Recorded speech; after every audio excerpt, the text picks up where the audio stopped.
తయే హర హర మహాదేవ్. జై హింద్, జై భారత్, జై తెలంగాణ. ఫ్రెండ్స్, నేను మీ Girish Daramuni. Welcome to our channel Chitragupta. Friends, నిన్న సుప్రీంకోర్టులో ఒక చూడముచ్చటి ఘటన జరిగింది. ఫ్రెండ్స్, వక్ఫ్ మీద ఏదైతే వక్ఫ్ అమెండ్మెంట్ బిల్ 2025 ఉందో దాని మీద స్టే ఆర్డర్ తీసుకురావాలని చెప్పి విశ్వ ప్రయత్నమే చేసింది opposition. And to that matter personal law board etcetera etcetera. But అందులో ప్రధానంగా బయటపడ్డది ఎప్పుడు కూడా మన కాంగ్రెస్ పార్టీనే ఉంటుంది కాబట్టి ప్రధాన ప్రతిపక్షమే ఇలా వక్ఫ్ అమెండ్మెంట్ బిల్ 2025 ఆపాలని చూస్తుందా అని అంటే ఇవాళ అందరూ ఎస్ అని అంటుర్రు. ఎస్ అని ఎందుకు అంటుండ్రు అని అంటే మీరే చూడుండ్రు. కోర్ట్స్ కెనాట్ ఇంటర్వీన్ అన్లెస్ అని చెప్పి ఒక పెద్ద రిమార్క్ ఇచ్చిండు చీఫ్ జస్టిస్. అంటే కోర్టులు ఇష్టం వచ్చినట్టు స్టే ఆర్డర్లు ఇవ్వలేవు, కొన్ని రీజన్స్ ఉండాలా అని అన్నట్టు మాట్లాడుకుంటూనే మాట్లాడిండ్రు. దాని తర్వాత వక్ఫ్ అమెండ్మెంట్ యాక్ట్ ఏదైతే ఉన్నదో అది నాన్ ముస్లిమ్స్ అందులో ఎందుకు పెట్టాలా అని చెప్పి మాట్లాడుతుంటే దాని మీద కూడా ఒక చర్చ జరిగింది. వక్ఫ్ బోర్డ్స్ సెక్యులరు ఫంక్షన్ సెక్యులర్గా ఉంటాయా లేకపోతే నాన్ సెక్యులర్గా ఉంటాయా అనేది కూడా ఒక పెద్ద చర్చ జరిగింది. ఎన్డీటీవీ, హిందూ అండ్ ఇండియన్ ఎక్స్ప్రెస్లలో ప్రధానంగా ఈ చర్చ చాలా మంచిగా డీటెయిల్గా ఇచ్చిండ్రు. అయితే సుప్రీంకోర్టు బెంచ్ ఇది ఇనుకుంటా వక్ఫ్ అమెండ్మెంట్ యాక్ట్ మీద ఇనుకుంటా సుప్రీంకోర్టు క్లియర్ కట్గా 3 అంశాల మీద మాట్లాడతానన్నది. అంటే వక్ఫ్ బై యూజర్ అని అంటే రిజిస్ట్రేషన్ ఉన్నా లేకపోయినా నేను వక్ఫ్ని యూజ్ చేస్తున్నాను కాబట్టి ఇది భూమి నాదే అని అన్నట్టు వక్ఫ్ బై యూజర్ మీద ఒక పాయింట్. సెకండ్ వచ్చేసి nomination of non Muslims in the Waqf council. అంటే ఎవరైతే కాఫిర్లు ఉంటారో వక్ఫ్ కౌన్సిల్లో అట్లెట్లు వస్తారు అనే దాని మీద కూడా ఒక అంశం సుప్రీంకోర్టు ఇంటుంది. ఇంకొకటి ఐడెంటిఫికేషన్ ఆఫ్ గవర్నమెంట్ ల్యాండ్. అంటే గవర్నమెంట్ ల్యాండ్ వక్ఫ్లో ఏమున్నది ఏం కథ దీని మీద పెద్ద చర్చ. అయితే మెహతా గారు ఏమని అన్నారనంటే ఇప్పుడు అన్నిటి మీద ఒకటేసారి ఇవన్నీ వినాలని అంటే ఈ మూడింటి మీదనే వినాలా అని చెప్పిండ్రు. అయితే వీళ్ళు కొత్త పాయింట్లు కూడా తీసుకొని వచ్చారు. ఎవరు? కపిల్ సిబ్బల్ ఇంకా అభిషేక్ సింగ్ వీళ్ళు ఉన్నారు కదా, అభిషేక్ మను సింఘ్వి గారు కొత్త అంశాలు కూడా తీసుకొని వచ్చారు. కొత్త అంశాలు తీసుకొని వస్తే సొలిసిటర్ జనరల్ తుషార్ మెహతా గారు ఎవరైతే ఉన్నారో ఆయన ఏమని అన్నాడు, యాక్చువల్గా పాయింట్ తీసుకొచ్చింది 3 పాయింట్ల మీద. వక్ఫ్ బై యూజర్ ఒకటి, ఇంకొకటి నాన్ ముస్లిమ్స్ వక్ఫ్ కౌన్సిల్ ఎందుకు ఉండాలా, ఇంకొకటి గవర్నమెంట్ ల్యాండ్లు వక్ఫ్లో ఎట్లా ఏం కథ దీని మీద ఒక చర్చ అని అన్నట్టు ఒక పెద్ద డిస్కషన్ జరిగింది. సడన్గా వీళ్ళు కొత్త పాయింట్స్ తీసుకొని వచ్చి ఇప్పుడు మాట్లాడతా అంటే ఎట్లా అని అంటే దానికి మను సింఘ్వి గారు మాట్లాడుకుంటే ఏమన్నారంటే కొంచెం తింటే మజా వస్తుంది, తింటే మొత్తం తిందాం లేదా పక్కకు పెడదాం, మళ్ళీ ఎప్పుడు తింటారు ఇవన్నీ, మళ్ళీ దానికోసం సపరేట్ చేద్దామా, అట్లా కాదు అట్లా కాదు అని చెప్పి మాట్లాడిండ్రు. అయితే ఇంట్రీమ్ రిలీఫ్ ఎట్లా గ్రాంట్ చేస్తాము మొత్తం ఇందాం కదా అని చెప్పి మన సుప్రీంకోర్టు కూడా ఇన్నుడు షురూ చేసింది. అయితే కపిల్ సిబ్బల్ గారు దీని మీద మాట్లాడుకుంటే ఏమని అంటారంటే అసలు ఈ లాని ఎట్లా డిజైన్ చేసిర్రనంటే కంప్లీట్గా ముస్లింల నుంచి వక్ఫ్ ప్రాపర్టీలు గుంజుకునేటట్టు చేసిండ్రు, ఏ ప్రాసెస్ ఫాలో కాకుండా వక్ఫ్ ప్రాపర్టీని మొత్తం గుంజుకునేటట్టు చేసిండ్రు అని చెప్పి ఒక గంభీరమైన ముద్దా తీసుకొని వచ్చిండు సుప్రీంకోర్టులో కపిల్ సిబ్బల్ గారు. మళ్ళీ కపిల్ సిబ్బల్ ఏ పార్టీకి చెందిన ఆయననో మీకు ఇక అందరికీ తెలుసు. ఆయన ఏమని అన్నాడంటే ఎవరైతే ఇస్లాంని ప్రాక్టీస్ చేస్తాడో 5 సంవత్సరాల పాటు ఇస్లాంని ప్రాక్టీస్ చేస్తాడో ఆయననే వక్ఫ్ చేయొచ్చు అని చెప్పిండు. అయితే ఇప్పుడు ప్రాక్టీసింగ్ ముస్లిమా లేకపోతే నాన్ ప్రాక్టీసింగ్ ముస్లిమా ఎక్సెట్రా దీని మీద ఒక పెద్ద చర్చనే జరిగింది సుప్రీంకోర్టులో. దాని మీద మనం ఖచ్చితంగా ఒక చర్చ చేద్దాం. అయితే సుప్రీంకోర్టు ఏమన్నదంటే మీ అజంప్షన్స్లను బట్టి ఇష్టం వచ్చినట్టు పార్లమెంట్లో పాస్ చేసిన బిల్లుని దాని మీద ఇష్టం వచ్చినట్టు స్టే ఆర్డర్ ఇచ్చేయాలనంటే కోర్ట్స్ ఇంటర్ఫియర్ కావాలనంటే ఏదన్నా ఒక జెన్యూన్ కేస్ ఉండాలి అని చెప్పి సుప్రీంకోర్టు మాట్లాడింది. అయితే కపిల్ సిబ్బల్ గారు కూడా డే 1 ఆర్గ్యుమెంట్లలో మీరు చూడండి ఫ్రెండ్స్ ఎంత గంభీరమైన ఆర్గ్యుమెంట్లు చేస్తారు కాంగ్రెస్ వాళ్ళు. ఇది డే 1 ఆర్గ్యుమెంట్ నిన్న, దాని తర్వాత నిన్న కూడా ఏం జరిగిందో దాని మీద కూడా డిసైడ్ చేద్దాం. కపిల్ సిబ్బల్ గారు మాట్లాడుకుంటే ఏమంటారనంటే మన మస్జిద్లు ఇంకా మన దేవాలయాల గురించి డిస్కషన్ తీసుకొని వస్తాడు సుప్రీంకోర్టులో, అంటే ఆర్గ్యూ చేస్తాడు. ఆయన ఏమంటాడంటే రిలీజియస్ ఇన్స్టిట్యూషన్స్కి స్టేట్ ఫైనాన్స్ ఇవ్వలేదు కాబట్టి సో మాస్క్ని మంచిగా ఉంచాలన్నా క్లీన్గా ఉంచాలన్నా అది ఒక ప్రైవేట్ ప్రాపర్టీ త్రూయే కావాలి కాబట్టి సో డెడికేటెడ్గా బొందలగడ్డలు మెయింటైన్ చేయాలన్నా ఒక ప్రైవేట్ ప్రాపర్టీయే కావాల్సి వస్తుంది కాబట్టి, ఎందుకంటే మస్జిద్లల్లో మన దాన ధర్మాలు ఉండయి, చడావాలు ఉండయి కాబట్టి, ప్లస్ టెంపుల్లోకి వచ్చినట్టు కార్పస్ ఫండ్ 2,000 కోట్లు 3,000 కోట్లు ఉండదు కాబట్టి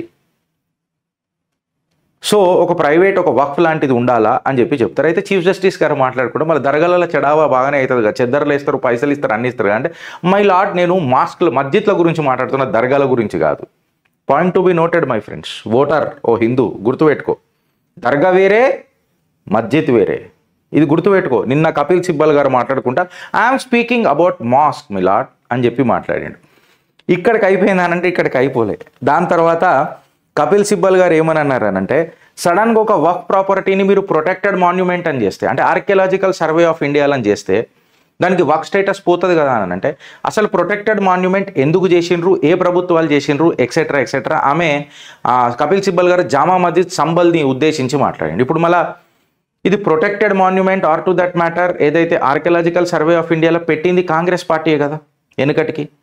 సో పెట్టినప్పుడు ఇది ప్రొటెక్టెడ్ మాన్యుమెంట్ అని అన్నప్పుడు దాని ఒక సిగ్నిఫికెన్స్ ఉంది కదా భారతదేశంలో. సిగ్నిఫికెన్స్ ఉన్నప్పుడు దాన్ని కాపాడుకోవాల్సిన బాధ్యత ప్రతి భారత పౌరుడిది కదా. అక్కడ అంటే వీళ్ళ బాధ ఏంటంటే, అక్కడ దాని ఆర్కియలాజికల్ సర్వే ప్రొటెక్టెడ్ మాన్యుమెంట్ అన్నమాట ఇక్కడ నమాజ్ గిమాజ్ చదివేటట్టు ఉండదు, రిలీజియస్ ఉండదు, ప్లస్ వక్ఫ్ స్టేటస్ పోతుంది, వక్ఫ్ స్టేటస్ పోతే ఇలా కరప్షన్ పోతుంది, ఇలా పైసలు పోతాయి కదా. సో దీని మీద ముచ్చట పెడతాడు. దీని మీద ముచ్చట పెడితే కపిల్ సిబ్బల్ గారు ఇంకొకటి ఏమంటాడంటే, ఎవడో ఒకడు వచ్చేసి, ఎవడో ఒక విలేజ్ పంచాయతీ ఎవడో ఒక ఆఫీసర్ వచ్చేసి వాడు డిసైడ్ చేసేసి ఇది వక్ఫ్ కాదు అని చెప్పి చెప్పేస్తే ఇట్లా వక్ఫ్ కేసులు అన్నీ ఓడిపోతాయి, వక్ఫ్ భూములు పోతాయి అని అంటే, మళ్ళీ ఎవడో ఒకడు వచ్చేసి కోన్కిస్కా గొట్టంగాడు వచ్చేసి నేను తరతరాల నుంచి అనుభవిస్తున్న నా ఆస్తిని వచ్చి వక్ఫ్ అని అంటే మాత్రం అది యాక్సెప్టెడ్. అదే మళ్ళీ ఒక గవర్నమెంట్ డెసిగ్నేటెడ్ ఆఫీసరు ఆయన వచ్చి దీన్ని నిర్ధారించి ఇది వక్ఫ్ ప్రాపర్టీ కాదు అని అంటే మాత్రం అట్లెట్లా అని చెప్పి వీళ్ళు ప్రశ్నిస్తారు. అంటే వీళ్ళు భారతదేశంలో ఏ రకంగా తీసుకుపోదామని అనుకుంటున్నారు చట్టాలను. చట్టాలు ఇలా అయ్యా చుట్టాలా అని అనేది ఒకటికి అర్థమవుతలేదు ఇవాళ ఇలా ఆర్గ్యుమెంట్ చూస్తుంటే. దాని తర్వాత గవర్నమెంట్ ఆఫీసర్ అట్లెట్లా జడ్జి చేసేస్తాడు, మళ్ళీ గవర్నమెంట్ అప్పుడు తహసీల్దార్ డిసైడ్ చేస్తలేడా, కలెక్టర్ డిసైడ్ చేస్తలేరా కొన్ని విషయాలలో. ఇది ఒక ల్యాండ్ డిస్ప్యూట్ లెక్కనే మనం ట్రీట్ చేయాలి కదా. And as long as it is not a religious in nature. వక్ఫ్ అనేది రిలీజియస్ ఇన్ నేచర్ కాదని అంటారు కదా మీరు, సెక్యులర్ అని అంటున్నారు కదా. ఇంకొక ముద్ద ఏమంటాడంటే, కొన్ని జాయింట్ పార్లమెంటరీ కమిటీలో డిస్కస్ చేయనివి కూడా ఈ అమెండ్మెంట్ యాక్ట్లు వచ్చినాయి మై లార్డ్ అని చెప్పి చెప్తాడు. దానికి తుషార్ మెహతా సొలిసిటర్ జనరల్ ప్రభుత్వ తరఫు న్యాయవాది సుప్రీంకోర్టులో మాట్లాడుకుంటా సెకండ్ డే ఆర్గ్యుమెంట్స్లో దాని మీద ఒక చర్చనీయాంశం మొదలవుతుంది. ఎట్లా అనంటే ఆయన ఏమంటారనంటే, ఏవైతే వక్ఫ్ చట్టం 2025లో లేటెస్ట్ అమెండ్మెంట్స్ ఏవైతే తీసుకొచ్చినామో బ్రిటిష్ ఇంకా ఆ తదుపరి సర్కారులు అంటే కాంగ్రెస్ ప్రభుత్వాలు ఎక్సెట్రా తీసుకురానివి ఈ సర్కారు తీసుకొచ్చింది. ఏదైతే వక్ఫ్ మిస్యూజ్ జరుగుతున్నదో వాటన్నిటిని అరికట్టనీకే ఇవాళ ఈ ప్రభుత్వం ఈ వక్ఫ్ అమెండ్మెంట్ యాక్ట్ 2025 తీసుకొచ్చింది. ఇలా inclusion of non Muslims in Waqf board అనేది ఒక డైవర్సిఫై సినారియో లెక్క ఆలోచించాలి మై లార్డ్షిప్. ఒక సెక్యులర్ ఫ్యాబ్రిక్ని మనం ప్రోత్సహించాలి my lordship. It is the aspect of the board my lordship అని చెప్పారు. అయితే అందులో కౌంటర్ ఆర్గ్యుమెంట్లు ఇచ్చుకున్నప్పుడు మాట్లాడుతుంటే, అసలు నాన్ ముస్లిమ్స్లను బోర్డులు ఎందుకు పెట్టాలి అని అంటే, వక్ఫ్ అనేది రిలీజియస్ కాదు, అదొక చారిటబుల్ ట్రస్ట్, అదొక సేవాభావం కలిగిన ఒక బోర్డు. సేవాభావం కలిగిన బోర్డులా మీకు రిలీజియస్ ఇన్ నేచర్ ఏంటికైనా వస్తుంది.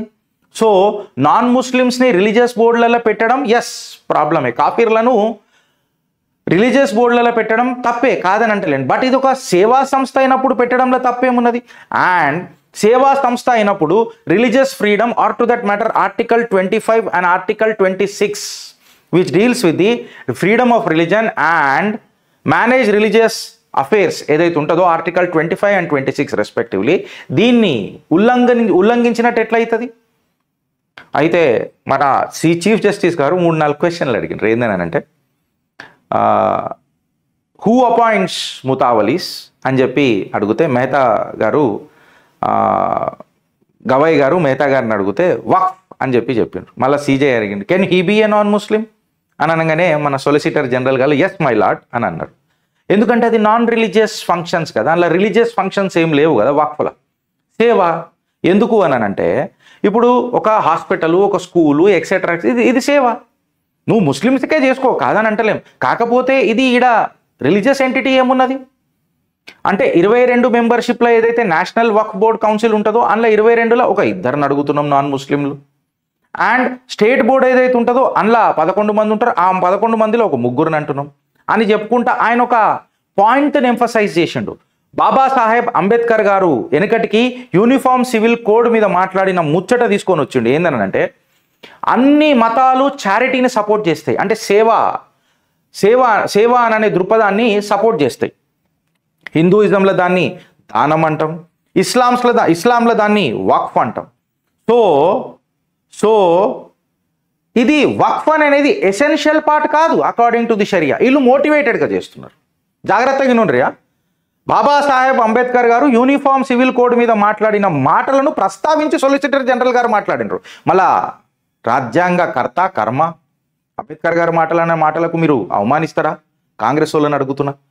వక్ఫ్ is not an essential part of Islam or to that matter. ఇది నీ షరియాలో పెట్టి నువ్వు ఎంఫసైజ్ చేస్తానంటే ఎట్లా? It is a charity. హిందూయిజంలో దానం కూడా ఉంటుంది. మెహతా గారు ఆర్గ్యుమెంట్ చేశారు సుప్రీంకోర్టులో, నా సొంత తెలివి కాదు. ఇప్పుడు ఎవరైతే ముస్లిం వక్ఫ్ చేయడో ఆయన తక్కువ ముస్లిం అయిపోతాడా జనాలల్లో? దీనికి ఏమైనా సమాధానం చెప్పగలుగుతారా అని చెప్పి సొలిసిటర్ జనరల్ మెహతా గారు ఆర్గ్యుమెంట్ పోజ్ చేశాడు. వక్ఫ్ అనేది ఒక ఫండమెంటల్ రైట్ కాదు. ఇది 1954 యాక్ట్లో తీసుకొని వచ్చినాం మనం. 1954లో వక్ఫ్ యాక్ట్ తీసుకొని వచ్చినప్పుడు 2025లా పార్లమెంటు దాని అమెండ్మెంట్ ఎందుకు చేయొద్దు? చిత్రగుప్తు మాట్లాడిన మాట. ఎప్పుడైతే నువ్వు తీసుకోరావచ్చో ఇంట్లో సవరణలు చేసే చట్టం పార్లమెంట్కి ఎందుకు ఉండదు? ఇది ఫండమెంటల్ రైట్ ఎట్లయిపోతుంది మై లార్డ్? అబ్సల్యూట్గా కరెక్టా రాంగా ఫ్రెండ్స్? మీ కమెంట్ రూపంలో నాకు చెప్పుండ్రి.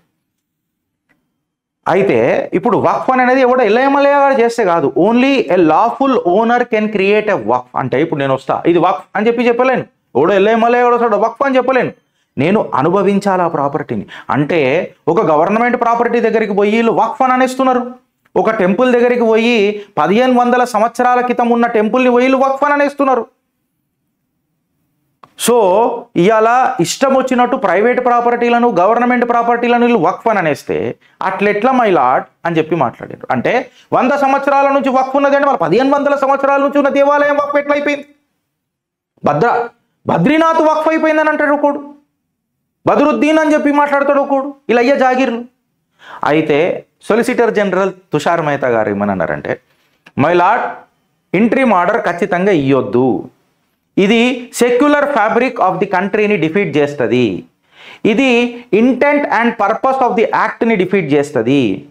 ఇప్పుడు వక్ఫ్ బై యూజర్ అని చెప్పి ఇల్లు రిజిస్టర్ చేసుకోకుండా ప్రాపర్టీల మీద అన్రిజిస్టర్డ్ ప్రాపర్టీలను చేసుకొని వక్ఫ్ వక్ఫ్ వక్ఫ్ అని తిరుగుతున్నారు కదా, దీది అలాని ప్రోత్సహిస్తుంది, కబ్జాలు చేసే తత్వాన్ని ప్రోత్సహిస్తుంది అని చెప్పైనా మాట్లాడాడు. అంటే నువ్వు వక్ఫ్ ప్రాపర్టీని రిజిస్ట్రేషన్ చేయాలనంటే ఖచ్చితంగా చేయాలి కదా.